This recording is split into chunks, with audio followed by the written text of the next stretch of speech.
Shalom, selamat siang. Perkenalkan, nama saya Midi Intan Elsioni Nenotek, kelas B semester 4. Baik, di sini saya akan menjawab pertanyaan yang sudah diberikan oleh Pak.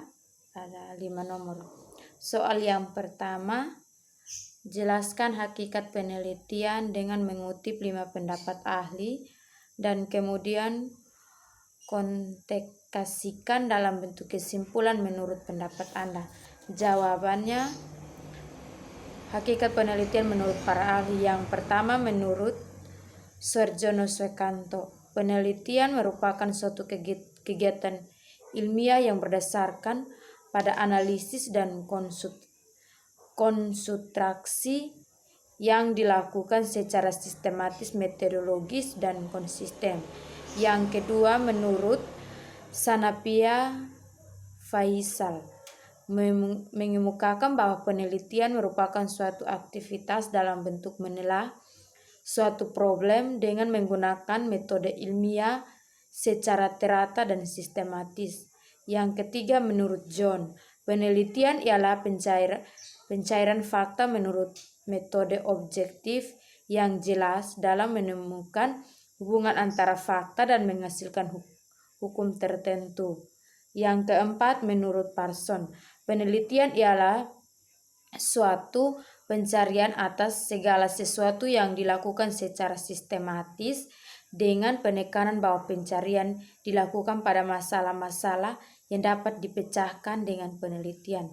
Yang kelima, menurut Sukardi, penelitian adalah proses yang mempunyai karakteristik sistematis, terkontrol, empiris, dan mendasarkan pada teori, hipotesis, atau jawaban sementara.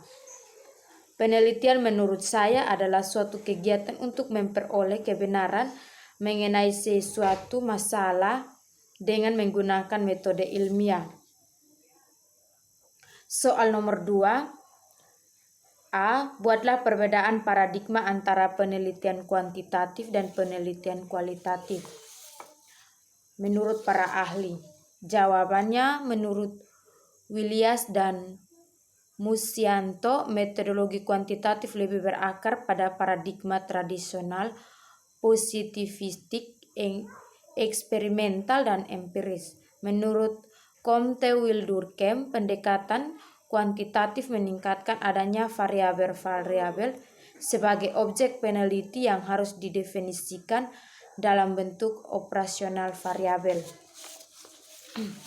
Soal yang ketiga, A. Jelaskan apa yang dimaksud dengan variabel penelitian menurut para ahli. Pendapat para ahli tentang variabel penelitian yaitu, menurut Robin Pearson, variabel penelitian adalah semua karakteristik yang dapat diukur dan dapat berubah dalam intensitas, keluasan, dan keduanya. Menurut Edi Soerhanto, variabel penelitian adalah suatu objek yang penting dalam riset pemasaran. B. Apa yang dimaksud dengan sampel penelitian? Apa itu populasi dan sampel penelitian?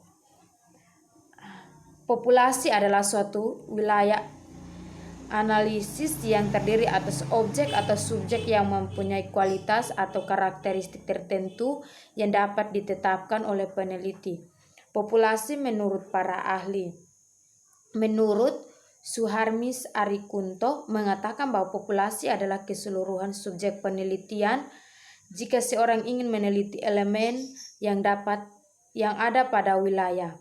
Menurut Sukardi mengatakan populasi adalah semua anggota manusia, binatang, pariwisata, atau benda yang tinggal bersama dalam satu tempat dan secara terancam menjadi target kesimpulan dari hasil akhir suatu penelitian.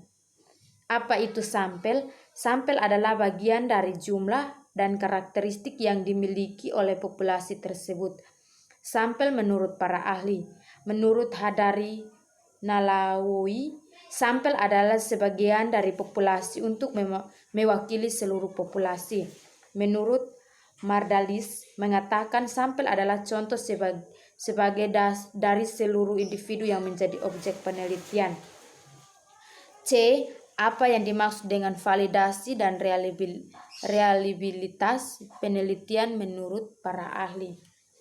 Pengertian reliabilitas menurut para ahli menurut Ansawar, validasi berasal dari kata validati yang mempunyai arti sejauh mana ketetapan dan kecemasan suatu alat ukur dalam melakukan fungsi ukurnya. Soal yang keempat, buatlah bagan metodologi ilmiah dan uraikan maksud dari bagan tersebut yang kerangka dari sebuah masalah. Jawabannya, metode ilmiah kriteria: A. Berdasarkan fakta. 2. Bebas dari prasangka. Ketiga, menggunakan prinsip-prinsip analisis. Keempat, menggunakan hipotesis. Yang kelima, menggunakan ukuran objektif. Yang keenam, menggunakan teknik kualifikasi.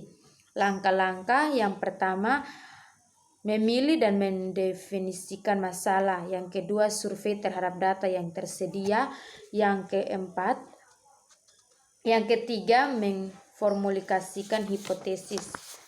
Soal yang kelima, sebutkan dan jelaskan kerangka berpikir ilmiah yang berintik proses logis, hipotesis, verifikasi menurut dua para ahli. Jawabannya, perumusan masalah yang merupakan pertanyaan mengenai objek empiris dan jelaskan batas-batas serta dapat diidentifikasi faktor-faktor terkait yang didatakannya. Yang kedua, penyusunan kerangka berpikir dalam pengajuan hipotesis yang merupakan argumentasi dan menjelaskan hubungan yang mungkin terdapat antara berbagai faktor yang saling berkaitan dan membentuk konselaritas permasalahan. Yang ketiga, perumusan hipotesis yang merupakan jawaban sementara atas pertanyaan yang diajukan materi yang merupakan kesimpulan dari kerangka berpikir yang dikembangkan. Yang keempat, pengujian hipotesis yang merupakan pengumpulan faktor-faktor yang relevan dengan hipotesis yang diajukan untuk memperlihatkan fakta-fakta yang mendukung hipotesis atau tidak. Yang kelima, penarik kesimpulan yang merupakan penilaian apakah sebuah hipotesis ditarik atau ditolak. Menurut para ahli, yang pertama, menurut Karl Popper, adalah tokoh pemikiran yang menentang pendapatan tersebut dengan memunculkan cara pandang baru yang disebut dengan falsifikasi, sebuah analisis dari verifikasi yang dianggap masalah dalam pendekatan induktif. Yang kedua, menurut Rudisi, kerangka berpikir berarti mendukung perkaraan masalah dalam kerangka teoritik atau disebut juga dengan deduktif. Sekian dan terima kasih.